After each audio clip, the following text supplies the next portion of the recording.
Welcome, dear listener, to a peaceful evening story designed to gently guide you towards a state of deep relaxation and restful sleep. Tonight we journey back in time, not just in our minds, but through a remarkable tale that whispers of an unusual phenomenon, an adventure that unfolded on a summer's day in early 20th century France. Settle in comfortably, let your breath grow soft and even, and allow the quiet unfolding of this narrative to carry you away.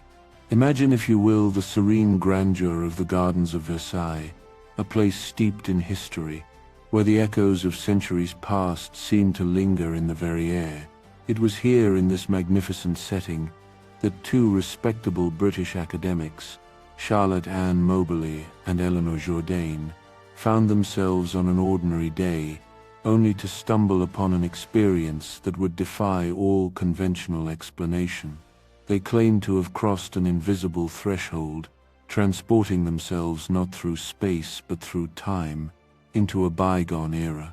Our story begins in August of 1901. These two women, both dedicated educators running a program at Hughes College, Oxford, had made the journey from England to France, looking forward to a day's visit to the famed grounds of Versailles.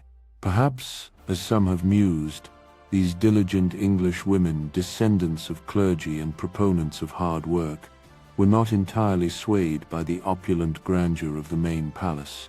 Its royal residents, long since departed, may not have impressed them as much as the promise of quiet exploration. In any case, they chose to spend their time delving into the grounds, making their way towards the enchanting Petit Trianon, a neoclassical chateau, famously cultivated by Queen Marie Antoinette as her private country retreat, a sanctuary from the rigid formality of court life. The day itself was rather pleasant, an overcast sky offering a welcome respite from the summer heat, perfect for a long contemplative walk. Miss Moberly, the elder of the two, later recounted how they consulted their travel guide, following the map towards the Petit Trianon. After passing by the Grand Trianon, a larger, more imposing structure, their journey began to take a curious turn. They found themselves unexpectedly lost, as if the paths themselves conspired to lead them astray. Just as they approached a drive that seemed to lead to the smaller chateau, they decided to follow a different lane, with Miss Jourdain leading the way. It was at this point that the subtle threads of reality began to weave themselves into something extraordinary. They started to see and meet people, and encounter buildings and pathways that didn't quite seem to align with their expectations.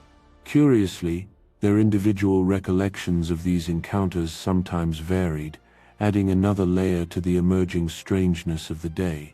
Miss Moberly's later written account, which would become part of a book co-authored with Miss Jourdain, describes their arrival at an intersection of three paths. There they observed two men standing near a wheelbarrow and some tools. Assuming them to be gardeners, the women approached to ask for directions. Yet, as they drew nearer, they noticed the men were dressed in long greenish coats and distinctive three-cornered hats, an unusual attire for early 20th century gardeners. Miss Jourdain later recalled that the men's reply when asked for directions was given in a seemingly casual, almost mechanical way, simply instructing them to go straight on. As the women followed this direction, the very mood of their surroundings seemed to shift. Moberly vividly described a sudden, profound depression that came over her, an inexplicable heaviness that deepened with every step, despite her efforts to shake it off. She noted that everything around them suddenly appeared unnatural, even unpleasant. The trees behind the buildings seemed to flatten, losing their natural depth and vibrancy, appearing almost two-dimensional, like a scene woven into a tapestry. There were no gentle effects of light and shade, no wind stirred the leaves, and an intense, almost unnatural stillness settled over everything, an almost palpable quiet. Continuing through this hushed, altered landscape, they soon approached a wooded area. It was here that Miss Jourdain observed a woman and a teenage girl standing by a cottage, their heads covered with kerchiefs. Their attire struck Miss Jourdain as distinctly old-fashioned, oddly out of place for the year 1901. A little further on, as they neared what Miss Moberly described as a circular kiosk, they glimpsed a man. He was cloaked, wearing a large-brimmed hat, and looked up at them with an expression that conveyed profound malice. His dark, smallpox-scarred complexion startled them both.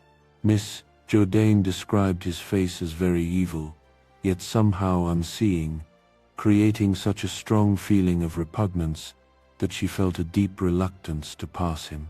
The unnerving experience left them both feeling very strange, as if they were half asleep, walking in a heavy, oppressive dream. Fortunately, a new figure swiftly entered the scene, seemingly appearing from nowhere. A dashing young man, red-faced and animated, suddenly ran up to them, imploring them to turn to the right. Miss Jourdain remembered his urgent shouts of "Madam, Madam," and his unusual accent, as he insisted their way lay in another direction, gesturing emphatically and adding, "This way, look for the house." Though surprised by his sudden address, they were grateful for the clear guidance. The man, described as young, with a florid complexion and rather long dark hair, then ran off as abruptly as he had appeared, with a curious smile on his face. His dark, heavy clothing and buckled shoes added to the sense of an era long past.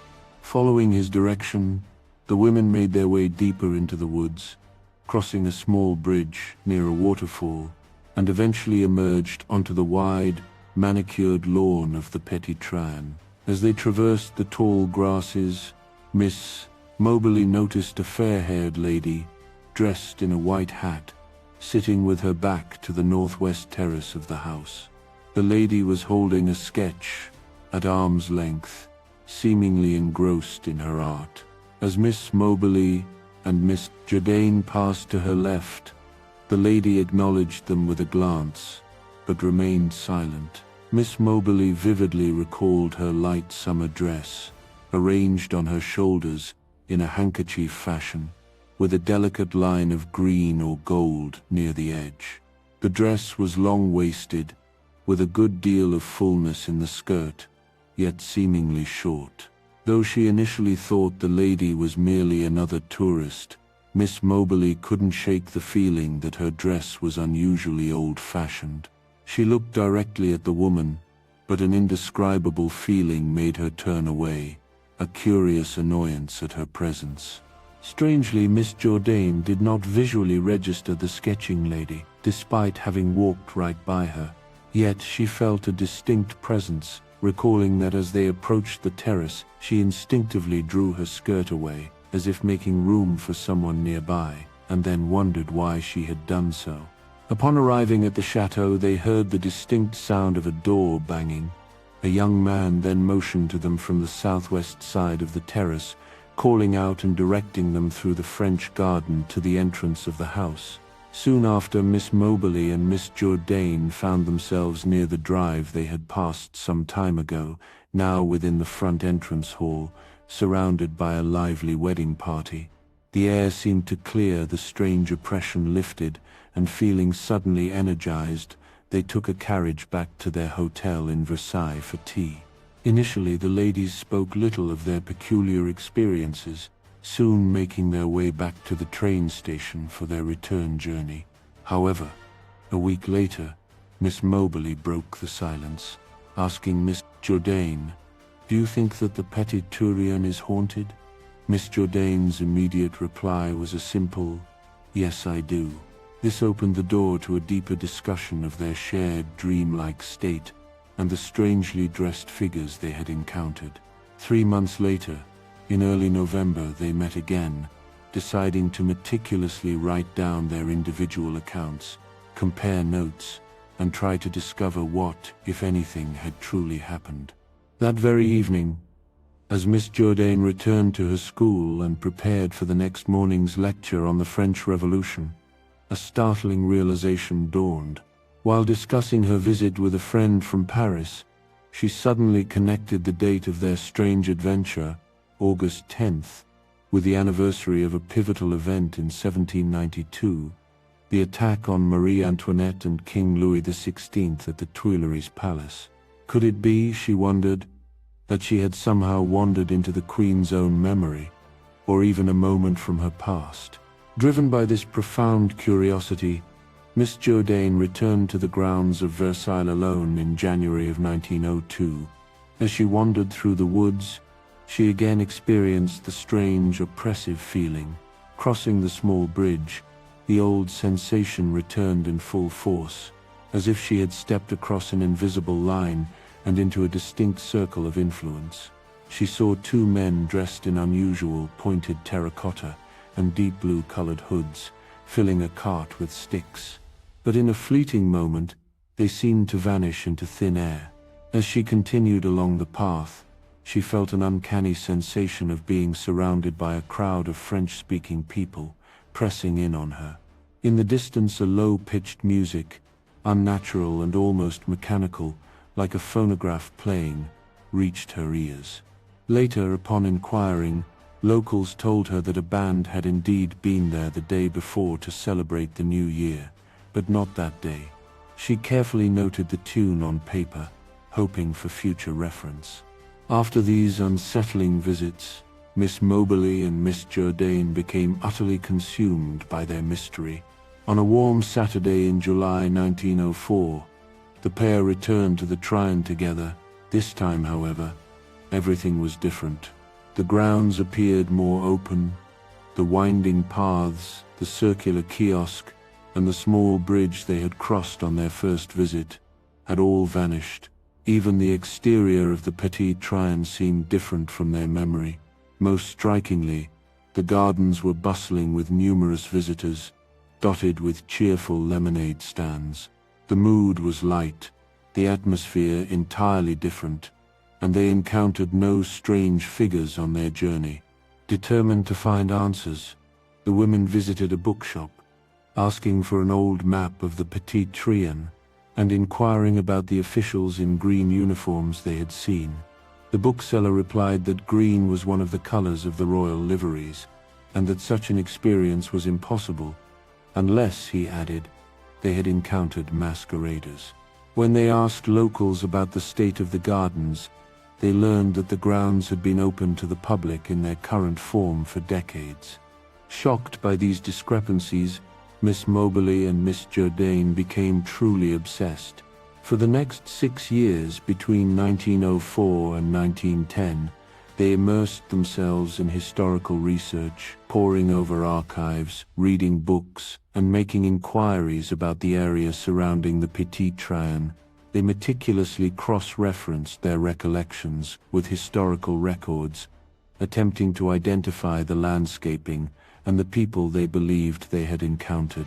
Through their diligent work, they identified figures such as the smallpox-scarred Comte de Vaudreuil, a favorite and later betrayer of the Queen, and the dashing messenger who had redirected them, who they believed was with Marie Antoinette, on October 5, 1789, the day of the March on Versailles. Miss Moberly also noted the striking resemblance between a portrait of Marie Antoinette by Vert Muller and the fair-haired lady she had seen sketching by the terrace, dressed in the fashions of that bygone era. Convinced they had genuinely traveled back in time, Miss Moberly and Miss Jourdain decided to document their extraordinary experience. They wrote a book titled An Adventure, published in 1911 under the pseudonyms Elizabeth Morrison and Frances Lamont. In its opening, Miss Moberly humbly stated, "It's not our business to explain or to understand, nor do we pretend to understand. What happened to us put us in communication with so many true facts, which 9 years ago no one could have told us of in their entirety. But in order that others may be able to judge fairly of all the circumstances, we have tried to record exactly what happened as simply and fully as possible." An Adventure became an instant sensation, sparking both fascination and scandal. The book, which included Miss Moberly's account of encountering Marie Antoinette, was a popular bestseller, revised and reprinted several times. However, most critics found it to be an implausible and fantastical account. The Society for Psychical Research, for example, published a review suggesting the women had simply misinterpreted a normal tourist experience. Others proposed that the women had merely stumbled upon modern people costumed for a historical reenactment or even a film set. Indeed, at that time, a man named Robert de Montesquieu was known for holding elaborate fancy dress fêtes galantes at Versailles, where he and his friends would dress as members of the French royal court. Though the authors remained anonymous, until 1931 Miss Moberly and Miss Jourdain developed a reputation for somewhat eccentric behavior during their time at Oxford, making other claims about paranormal experiences. Many suggest their adventures were an open secret, and that their unusual accounts made it difficult for some to take them seriously as scholars. During World War I, Miss Jourdain succeeded Miss Moberly as principal of St. Hughes, and during her tenure, she became consumed by a belief that a German spy was hiding on campus. By 1924, she became embroiled in an academic scandal regarding her leadership and behavior, and in that same year she died suddenly. Miss Moberly passed away in 1937. Today, the Moberly-Jourdain incident remains an enduring mystery, sparking wonder and debate. Some ponder whether the women simply fabricated their story, or perhaps convinced themselves of its truth in a bid for attention, seeking to contribute something extraordinary to the world, perhaps beyond their academic roles. Yet, others genuinely believe that their time slip may have actually happened just as they described. Whether they truly stepped into the past or experienced a profound psychological event, their story continues to captivate. It invites us to consider the fluid nature of time and memory, and the unseen layers of history that may linger in places like Versailles. As this intriguing tale draws to a close, let your mind gently release any lingering thoughts or questions. Allow the quiet whispers of this story to fade, like distant echoes in a timeless garden. Feel your body relax more deeply with each breath, sinking into the tranquil embrace of the present moment. Let the peace of this narrative guide you into a profound and restorative sleep. May your dreams be as calm and serene as the ancient grounds of Versailles, softly illuminated by the moonlight. Rest well and sleep deeply.